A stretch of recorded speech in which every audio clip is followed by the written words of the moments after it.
Hello. So now we'll start with the next part, that is system network complexity. So we'll see this type of a system evolution analytics. So this work was been like network evolution, subgraph mining. The subgraph could be like graphlet motifs, and for with this we can do the system stability and changeability and complexity analysis. This work was being published on IEEE transaction on emerging topics in computational intelligence. Then it was also been published on the premier conference on system men's and cybernetics. Then the outline of this work was like this: network evolution subgraphs, then stability changeability matrix, complexity matrix, proposed frameworks, mining NEGs, NEMs, stability and changeability, system network complexity, experimentation of evolving systems. Then we say that subgraph mining was being introduced like this, means it is different authors, different persons would define it in a different way. But for this understanding, for this work, we need to understand we defined it according to our convenience and the way we are doing the mining. So the subgraph mining would be defined like this. There is a version V, or we can say at as a state SI. So the for the state SI, we'll do the subgraph mining. So what is the subgraph mining? This is basically generation of network motifs or graphlets. So we because we are interested towards the motif and the graphlet generation. So we'll do for the state SI instead of version. So version could also be defined as states. So is version is a spatial terminology used for different, like software would have versions, but in this we'll define it like states. So we will generate subgraphs as a network motifs or graphlets. So we call that we retrieved some subgraph information such that we denote that subgraph information as graphlet information. We denote it like graphlet info for the total uh, m number of subgraphs. So we generated from 0 to m number of total subgraphs with some frequencies. So how we generated? We generated it such that we have the patterns like this. This is suppose graph G0, this is G1, G2, Gn. So this is how we can define it. Like there have to be G0 as well. So this is how we can actually define the graphlet information and all these things. And this type of key pairs are being defined. And the keys, these are basically keys, means subgraphs occurring inside a large graph. So it is somewhat like isomorphism analysis, probabilistic analysis, that what is the frequency of this type of pattern occur in a larger graph. And so this is just uh, subgraphs in a large graph. So suppose there is a state SI, it could be pre-processed to generate some evolving network, and that evolving network undergoes to for some subgraph mining that will generate some graphlet information as denoted as graphlet info for ith state. This thing could also be denoted and explained over here as well. So SI state, first state was being processed, and this type of graph was being generated, and this is a small graph by the way. And this type of evolving network adjacency matrix was being generated, and this is just for explanation. This is a small graph that we are using for the illustration. Then subgraph mining was being done to generate this type of graphlet information. So graphlet information, this is 25% occurrence. G2 pattern was occurring 25%, G71 pattern was occurring 50%. Then we defined the definitions for the network evolution subgraph. So network evolution subgraphs are basically defined over the state series, and they are basically occurring on this type of subgraph if they occur on the multiple states with changing frequency. Then we say them as network evolution subgraph. It depends on the property that whether those what type of network evolution subgraph we are intend to mine. For example, if we intend to mine this network evolution frequent subgraph, then we are considering the factor of minimum support and minimum confidence and frequency basically. Then if we are saying that network evolution motifs, then we are saying that statistically reoccurring uh, in the network. So these subgraphs are statistically reoccurring in the network.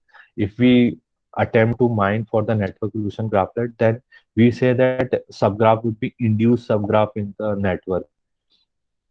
Then if we say that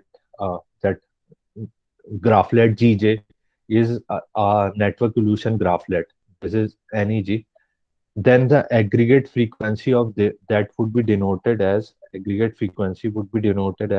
this aggregate underscore freq j for the NEG GJ. And this aggregation was being done could be happen with the help of mean, median, mode, sum, count, max, min, and various other methods are also there to do the uh, aggregation part. And the arithmetic mean was being calculated over the n states, and this type of aggregate frequency could be denoted as like this.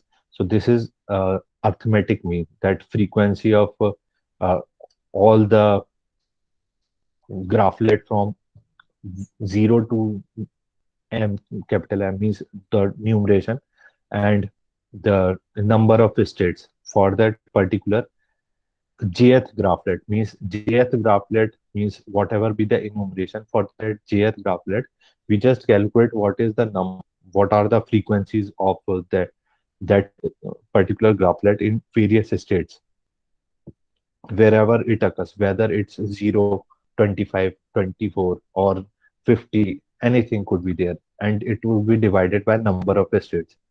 Then the frequency of ji is actually the frequency of neg, and gj was being said means the jth enumeration of that jth pattern, we can say jth key, we can see that occurs in state si. And this type of frequency j of frequency of this graphlet in the state I would be denoted like this. So, but this I vary from 1 to n. I vary from 1 to n, and j remains constant for this aggregated frequency of j.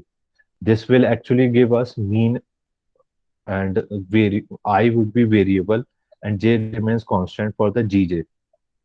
Then the network evolution graphlet information could be a doubleton set. So it could be like the gj comma aggregate frequency. And what is aggregate frequency over here? It's the same thing that we had discussed in the previous slide over here. Now the thing is that you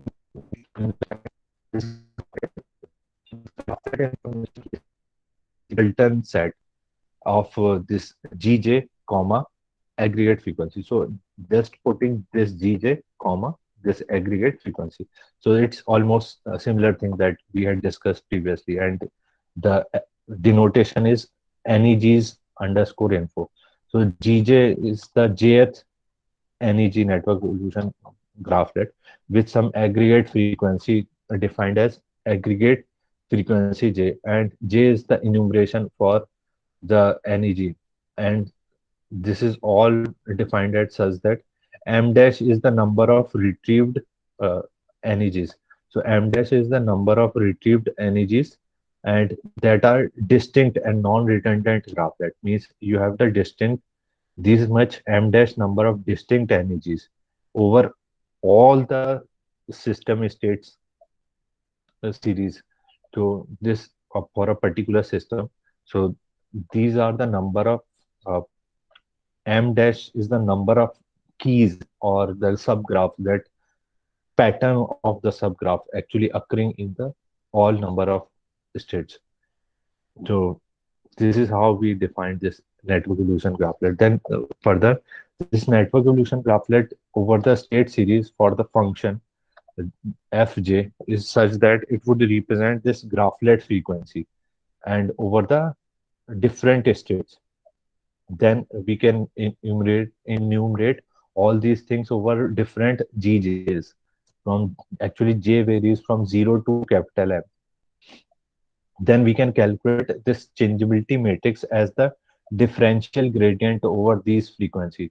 So this is differential gradient over these frequency of of all for all the graphlets occurring in the states. So what are the number of graphlets? M dash was the number of graphlets, and this is summation of differentials. Means you keep on doing the differential, you keep on doing the summation and differential over this m dash. So this is doing summation, and this part is doing differential for I varying from 1 to n. Then first you do the differential, and then you do the aggregation, and you do the summation for both the things. Then this is the stability matrix. Stability matrix could be defined as inverse of a changeability matrix. So this is just a simple thing. Uh, Means for our assumption we did this. Then we have this example like this. There are various graphs that are possible for the different states. For this state one, we assumed this one, and this is just assumption, and in reality there were even larger than this. So we are assuming this type of information. Now the thing is that we generated evolving network. This is evolving network, we said, because these states are evolving. State 2 will be there, state 3 would be there, but we are assuming that these are just evolving network. And then we did the subgraph mining to generate some graphlet keys G0, G2 up to G71. This is for the state 1. Thereafter we did the same thing for state 2 and state 3, and we generated this type of graphlet information. Means we did the aggregation and all these things. So this is for the state 1. This is for state 2, G20, 50, G30, 25, G135, 25 is for the state 2. This information is for the state 3. So state 1 information, state 2 information, state 3 information. And we did aggregation of these information. G20 we did aggregation, G71 we did aggregation, so G30 we did aggregation. So when we did the aggregation for G20 with that formula, we get 23.33. G71 aggregation, we get 23.33. G30 aggregation, we get 15. G0 aggregation, we get 8.33. So these are the aggregated result for NEG's info. Then we calculated the NEMs, means most frequent and statistically significant graphlets, network evolution graphlets. So we said that these are the two significant, means G20 and G71, because these are very significant. Rest all are lesser than the frequency of 20. So we set the frequency threshold as 20, and we got this as the frequent. Thereafter, the changeability and stability. So changeability we calculated as 320, and stability we calculated as this much respectively. Thereafter, the system state complexity for the state SI could be defined as SSCI, and this is the formula that we had defined.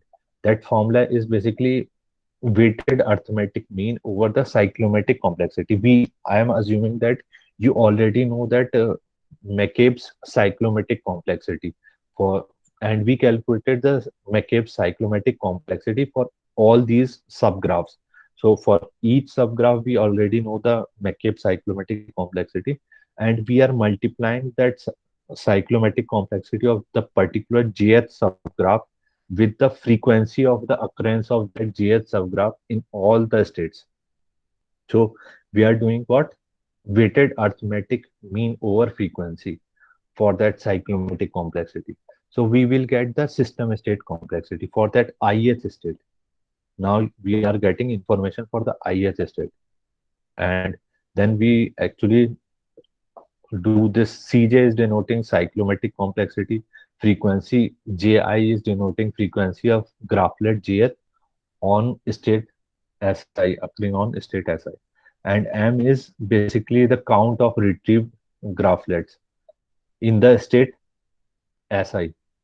Then the SSC S would actually be denoted as SSC info would be denoted as state SI, comma the system state complexity for the that ith version, ith state we can say. Thereafter, we also calculated evolving system complexity as arithmetic weighted arithmetic mean of that aggregated frequency with the cyclomatic complexity as like this. This would be done for the 0 to m dash. M dash is the we already discussed that m dash is the total number of m dash is the total count of NEGs retrieved in all the system states. Then in the state series, then this aggregate frequency J we had already calculated and denoted as the aggregate frequency for the graphlet Jth over the time. Then Cj is basically denoting the cyclomatic complexity for that graphlet Gj, and m dash is the count for retrieving that NEGs. Then thereafter, this is basically subgraph mining for a state series. The we assume that the three system states S1, S2, and S3, and we did the analysis. So we forget to discuss this. This is like network evolution graphlet. This is change of frequency that we had generated for state Si. We got comma 50. So this is representing this. So state Si comma 50 for this. What is this? This is G71. So this is G71. This type of pattern is denoted with this uh, orange dots. And these are the other graphlets, and these are varying frequency. So this will be used over here in the next iteration. So this would be the same similar type of example that there are three states S1, S2, and S3. So these are being pre-processed to generate the evolving networks, and these evolving networks are being undergone to some subgraph mining, and then the subgraph mining would generate graphlet information for the three states. So this is the graphlet information that we generated for the three states. Thereafter, we did the complexity calculation for the three states, and we defined for the system state complexity and evolving system complexity. So for the state Si, we got this type of these three graphlets, and they have the cyclomatic complexity denoted as C0 as 1, C2 as 2, C71 as 1. Frequency we get fre frequency 0 comma 1, frequency 2 comma 1. So 1 is representing state 1 and 0 is representing that J, and we aggregate this whole thing like 25 cross 1 plus 25 cross 2. So 25 cross 1, 25 cross 2, 50 cross 1, and then we are dividing this whole thing with the 25 plus 25 plus 50, and we'll get 1.25 as the system state complexity. Then evolving system complexity could be like state 1, state 2, and state 3 is like 1.86 based upon the aggregate frequency that we had calculated in this formula. So we'll calculate first aggregate frequency, then multiply it with that jth graphlet cyclomatic complexity, and then we'll get the evolving system complexity. And this is the graph that was being plotted. So system state complexity and evolving system complexity. So this is the varying system state complexity. For different states, this system state complexity have different values. So these three different states, this SSC would have different values. Then evolving system complexity will remain constant. So because we had done for the aggregated value. Then the same thing could be explained in some this type of block diagram, that subgraph mining could be done over the evolving network to detect graphlet information of all states. Then the aggregation of that graphlet information was being done to generate network evolution graphlet. Then this graphlet information can generate system changeability and stability analysis could be helpful for system changeability analysis and stability analysis. So you have to read out the research paper for understanding more further. For this network evolution, Graphlet could help you to generate the evolving system complexity. And this Graphlet information would help you to generate the system state complexities for each states in the state series. Then next, we can see the whole thing as the generation of system network complexity is like selection of n states, then generation of state series, then pre-processing those n states to generate an evolving network. Then an evolving network was being undergone some subgraph mining for generating graphlet information. Then these graphlet information was being aggregated over the time, and you'll get the network evolution graphlet information, system state complexity information as a knowledge. Then you do the weighted arithmetic mean over the cyclomatic complexity and generating the evolving system complexity. Then this the same thing would be explained as the flow chart, that there are three different states, means there are n different states. Three were shown over here. For state one, you do the pre-processing and do the evolving network generation, then subgraph mining you do, and you do the graphlet information generation for all the n states. Thereafter, you do the aggregation for the network evolution graphlets and generate the system state complexity. And you generate network evolution graphlet information and system state complexity information. Then you do the aggregation and mining over the whole thing, and you say it evolving system complexity as with the help of aggregated frequency and cyclomatic complexity. So the same thing what was is being explained in terms of uh, this we can say the changeability and stability thing, the whole algorithm. Then these are the data structure initialized, then graphlet information mining, and then the whole thing was being analyzed and generated some information, and then the changeability analysis was being done, changeability matrix was being generated, and then you can output the changeability matrix and stability matrix. So we did the experiment for the uh, six different evolving system that we discussed earlier as well. The Hadoop distributed file system for 15 different versions, Bible translation for 13 different centuries, multi-sports event for 13 different decades, frequent market basket analysis for 13 different months, positive sentiment and of movie genre for IMDb movie data system, positive and negative sentiment, both were being done for the 16 different decades. These are the number of entities for each respective evolving system. These are the average number of neighbors in each of the evolving system. These are the basically number of evolving network evolution graphlets being generated. And this is the evolving system complexity. And this is what cyclomatic complexity that we were discussing, that M0 would have this cyclomatic complexity 1, M2 would have cyclomatic complexity 2, M7 would have cyclomatic complexity this, M87 would have cyclomatic complexity 1. And all these cyclomatic complexity was being used to get the evolving system complexity and system state complexity.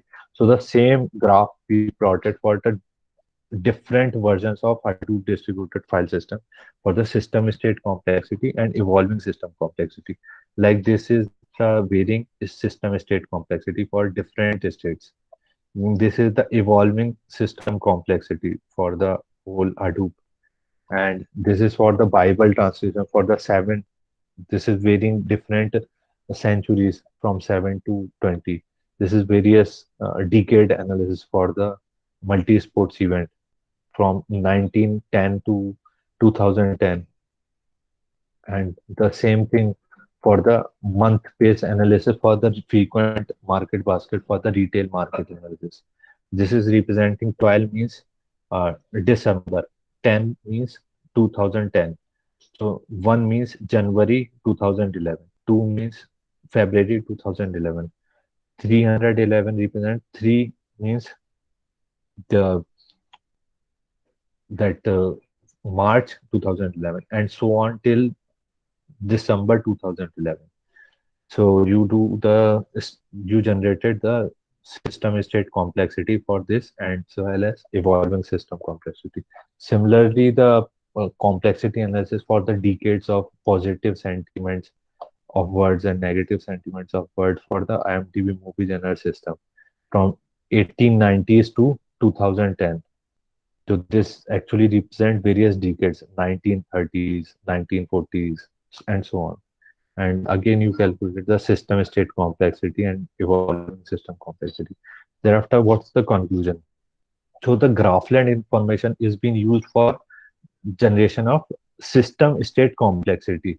And this network evolution graphlet information was being used to generate the evolving system complexity, means the aggregated uh, frequency could be used. Then the this SNC algorithm was being prototyped as SNC tool, and this whole thing was being done on the experimentation was being done on the open internet evolving system. We, with that, we retrieved the network evolution subgraphs as NEGs and NEMs. Thereafter, all these things would help you to calculate the system state complexity for individual states as well as the evolving system complexity for the multiple states in the state series. Then SSC is useful for comparing between two states or four states or five states of same evolving systems. Then ESC would be actually helpful for comparing two different evolving systems of the same domain. Then next we'll see the system evolution recommender. I hope that you had enjoyed this uh, system network complexity part. Next we'll see system evolution recommender. Bye. Thank you.